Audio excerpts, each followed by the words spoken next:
Welcome to Coffee with Viking. I am Mike, and I am back with a refill.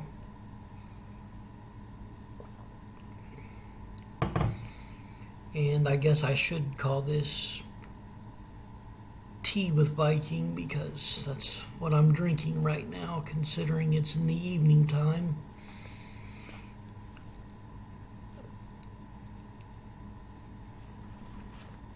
And we are currently on Acts chapter 27.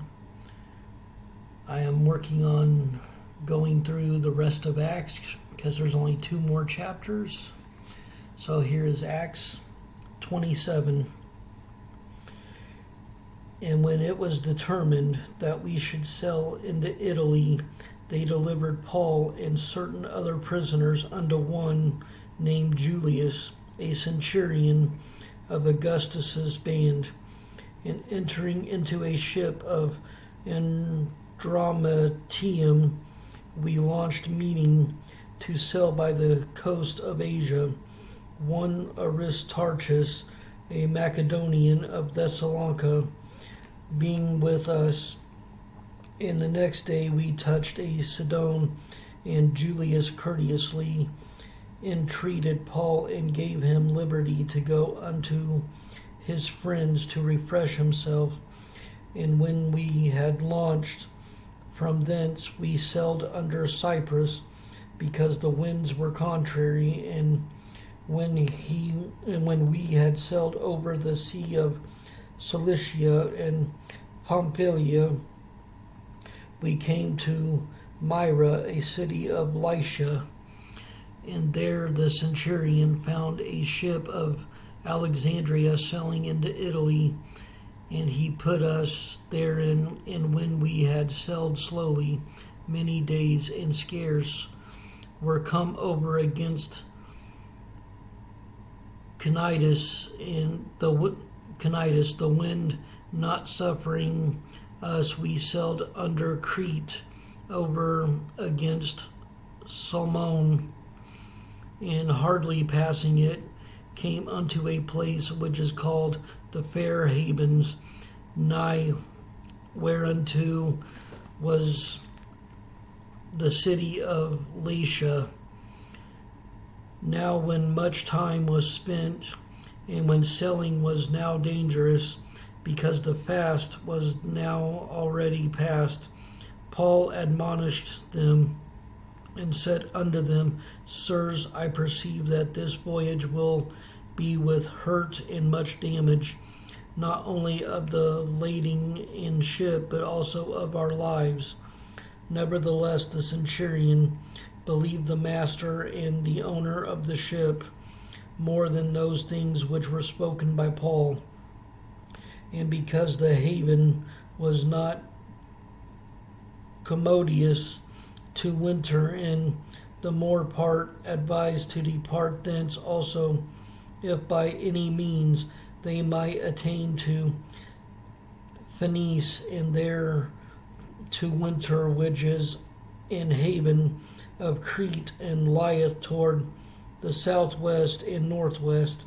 And when the south wind blew softly, supposing that they had obtained their purpose, loosing thence, they sailed close by Crete.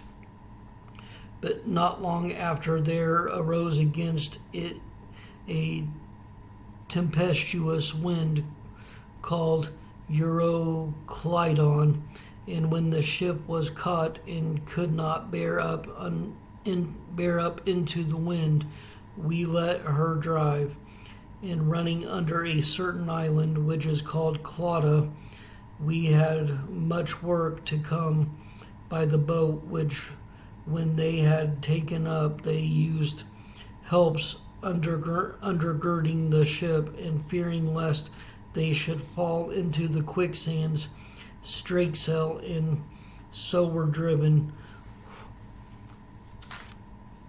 And we being exceedingly tossed with a tempest, the next day they lightened the ship, and the third day we cast out with our own hands the tackling of the ship. And when neither sun nor stars in many days appeared, and no small tempest lay on us. All hope that we should be saved was then taken away. But after long abstinence, Paul stood forth in the midst of them and said, Sirs, ye should have hearkened unto me, and not have loosed from Crete, and to have gained this harm and loss. And now I exhort you to be of good cheer, for there shall be no loss of any man's life among you, but of the ship. For there stood by me this night the angel of God, whose I am and whom I serve, saying, Fear not, Paul, thou must be brought before Caesar, and lo, God hath given thee all them that sail with thee.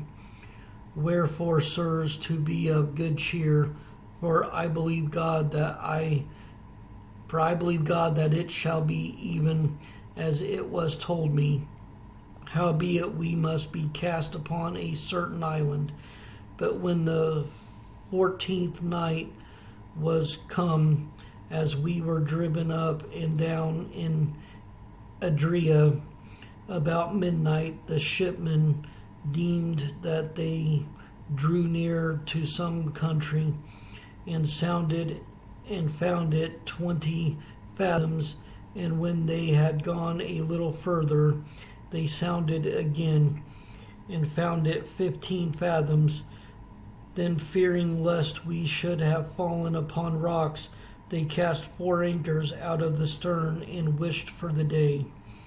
And as the shipmen were about to flee out of the ship, when they had let down the boat into the sea under color as though they would have cast anchors out of the foreship, Paul said to the centurion and to the soldiers, Except these abide in the ship, ye cannot be saved. Then the soldiers cut off the ropes of the boat and let her fall off.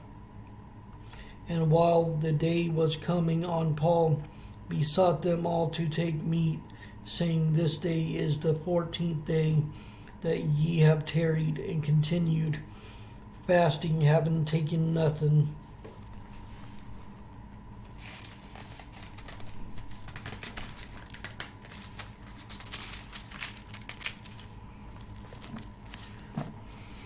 Wherefore I pray you to take some meat, for this is for your health, for there shall not an hair fall from the head of any of you. And when he had thus spoken, he took bread and gave thanks to God in presence of them all. And when he had broken it, he began to eat. Then were they all of good cheer, and they also took some meat. And we were in all in the ship 260 souls. And when they had eaten enough, they lightened the ship and cast out the wheat into the sea.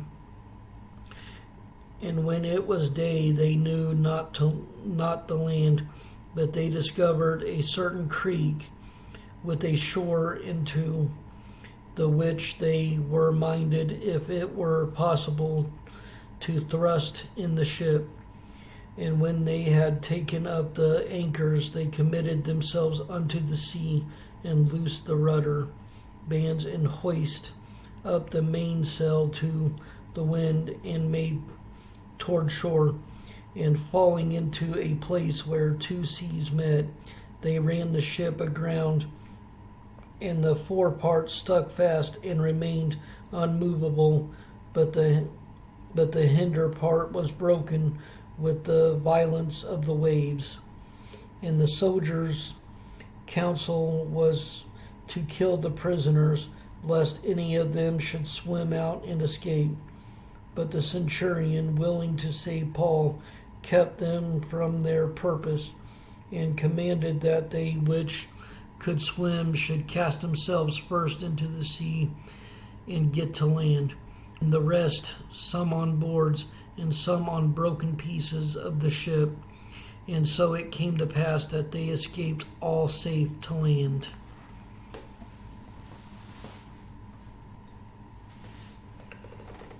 I love you all.